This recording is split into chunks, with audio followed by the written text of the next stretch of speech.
नमस्कार मित्रों, मैं पूजा अपने YouTube चैनल पर आप सबका हार्दिक स्वागत करती हूँ। आज मैं लेकर आई हूँ वैकुंठ चतुर्दशी की कथा। तो मैं 3 वैकुंठ चतुर्दशी की कथा आपको कहने जा रही हूँ। वैकुंठ चतुर्दशी की पुराणों में प्रमुख रूप से ये 3 कथाएं मिलती हैं, जिनके बारे में कहा जाता है कि इन्हें वैकुंठ चतुर्दशी के दिन पढ़ने से या सुनने से 14,000 पापों और कर्मों के दोष मिट जाते हैं। तो आइए सुनते हैं कथा। वैकुंठ चतुर्दशी की पौराणिक कथा के अनुसार एक बार की बात है कि जब नारद जी पृथ्वी लोक से घूमकर वैकुंठ धाम पहुंचते हैं तो भगवान विष्णु उन्हें आदर पूर्वक बिठाते हैं और प्रसन्न होकर उनके आने का कारण पूछते हैं। नारद जी कहते हैं, हे प्रभु, आपने अपना नाम कृपा निधान रखा है, इससे आपके जो प्रिय भक्त हैं वही तर पाते हैं, जो सामान्य नर नारी हैं वह वंचित रह जाते हैं। इसलिए आप मुझे कोई ऐसा सरल मार्ग बताएं जिससे सामान्य भक्त भी अपनी भक्ति कर मुक्ति पा सके।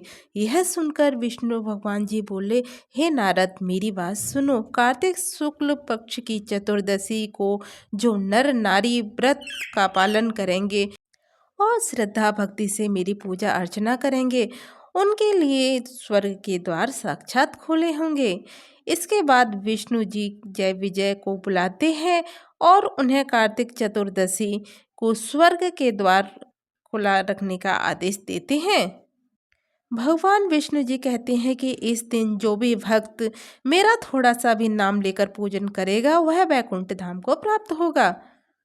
आइए अब दूसरी कथा सुनते हैं। पौराणिक मतानुसार एक बार भगवान विष्णु देवादिदेव महादेव का पूजन करने के लिए काशी आए। वहां मणिकर्णिका घाट पर स्नान करके उन्होंने 1,000 स्वर्ण कमलों पुष्पों से भगवान विश्वनाथ के पूजन का संकल्प किया। अभिषेक के बाद जब वे पूजन करने लगे तो शिव जी ने उनकी भक्ति की परीक्षा के उद्देश्य से एक कमल पुष्प कम कर दिया। भगवान श्रीहरि को पूजन की पूर्ति के लिए 1,000 कमल पुष्प चढ़ाने थे। एक पुष्प की कमी देकर उन्होंने सोचा, मेरी आंखें भी तो कमल के समान है, मुझे कमल नयन और पुंडरीकाक्ष कहा जाता है। यह विचार कर भगवान विष्णु जी ने अपनी कमल समान आंख चढ़ाने को प्रस्तुत हुए।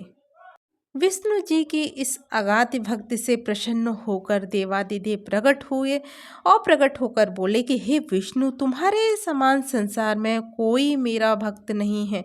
आज की यह कार्तिक शुक्ल चतुर्दशी अब वैकुंठ चतुर्दशी कहलाएगी। इस दिन व्रत पूर्वक जो पहले आपका पूजन करेंगे उसे वैकुंठ लोक की प्राप्ति होगी।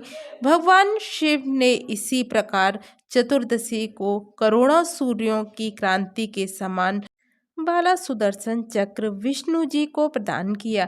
शिव जी तथा विष्णु जी कहते हैं कि इस दिन स्वर्ग के द्वार खुले रहेंगे। मृत्यु लोक में रहने वाला व्यक्ति, कोई भी इस व्रत को करता है, वह अपना स्थान वैकुंठ धाम में सुनिश्चित करेगा। आइए अब जानते हैं तीसरी कथा। धनेश्वर नामक एक ब्राह्मण रहता था जो बहुत बुरे काम करता था। उसके ऊपर कई पाप थे। एक दिन वो गोदावरी नदी के तट पर स्नान करने के लिए आया। उस दिन वैकुंठ चतुर्दशी थी।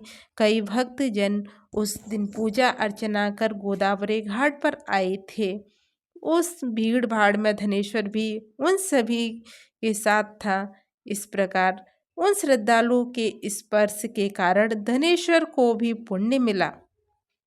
जब उसकी मृत्यु हो गई तो उसे यमराज लेकर गए और नरक में भेज दिया। तब भगवान विष्णु ने कहा, यह बहुत पापी है, पर इसने वैकुंठ चतुर्दशी के दिन गोदावरी में स्नान किया और श्रद्धालुओं के पुण्य के कारण इसके सभी पाप नष्ट हो गए, इसीलिए इसे वैकुंठ धाम मिलेगा। अंत में धनेश्वर को वैकुंठ धाम की प्राप्ति हुई।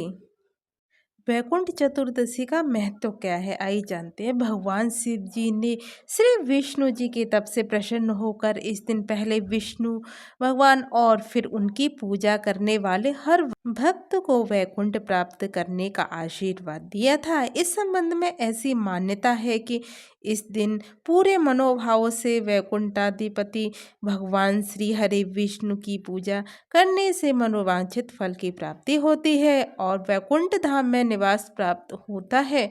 सनातन धर्म में माना जाता है कि कार्तिक माह के शुक्ल पक्ष चतुर्दशी को हेमलम वर्ष में अरुणोदय काल में ब्रह्म मुहूर्त में स्वयं भगवान विष्णु ने वाराणसी में मणिकर्णिका घाट पर स्नान किया था तथा पशुपति व्रत कर विश्वेश्वर की यहाँ पूजा की जाती है। हिंदू धर्म में वैकुंठ लोक भगवान श्री विष्णु का निवास व सुख का धाम माना जाता है। पौराणिक मान्यताओं के मुताबिक वैकुंठ लोक चैतन्य दिव्य व प्रकाशित है। इस शुभ दिन के उपलक्ष्य में भगवान शिव तथा विष्णु की पूजा की जाती है। इसके साथ ही व्रत का पारायण किया जाता है। इतना ही नहीं, तभी से इस दिन को काशी विश्वनाथ स्थापना दिवस के रूप में भी मनाया जाता है। कार्तिक शुक्ल चतुर्दशी या वैकुंठ चतुर्दशी की रात्रि में भगवान विष्णु और भगवान शिव के मिलन का हरिहर मिलाप होता है। मान्यता है कि मध्य रात्रि में शिव जी भगवान विष्णु जी से मिलने आते हैं। भगवान शिव सृष्टि का सार भगवान विष्णु को सौंपने के लिए हिमालय पर्वत पर चले जाते हैं। इसीलिए भगवान शिव का पूजन तथा भगवान विष्णु जी की प्रिय तुलसी दल से किया जाता है। बाद में भगवान विष्णु जी भगवान शिव जी के पास आते हैं तो भगवान चतुर्भुज को फलों का भोग और शिव प्रिय बिलपत्र अर्पित किए जाते हैं। इस प्रकार एक दूसरे की प्रिय वस्तुओं का भोग एक दूसरे को लगाते हैं। इस दिन भगवान को विभिन्न ऋतु फलों का भोग लगाया जाता है। कार्तिक शुक्ल चतुर्दशी भगवान विष्णु तथा शिव जी के ऐक्य का प्रतीक है। ये अतः वैकुंठ चतुर्दशी के दिन का जगत पालक श्री हरि विष्णु और कल्याणकारी देवता शिव की भक्ति में यही संकेत हैं।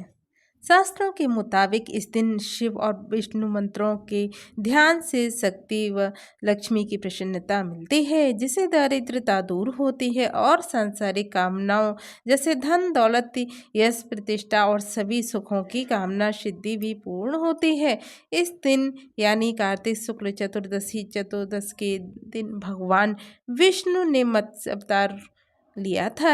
इसी के साथ ही अगले दिन कार्तिक शुक्ल पूर्णिमा का व्रत करने से 10 यज्ञों का समान फल देने वाला यह व्रत माना जाता है। मान्यता अनुसार हरि हरि के मिलन का प्रतीक रही वैकुंठ चतुर्दशी के दिन इसका महत्व और कथा सुनने से 14,000 पापों कर्मों को दोष समाप्त किया जा सकता है।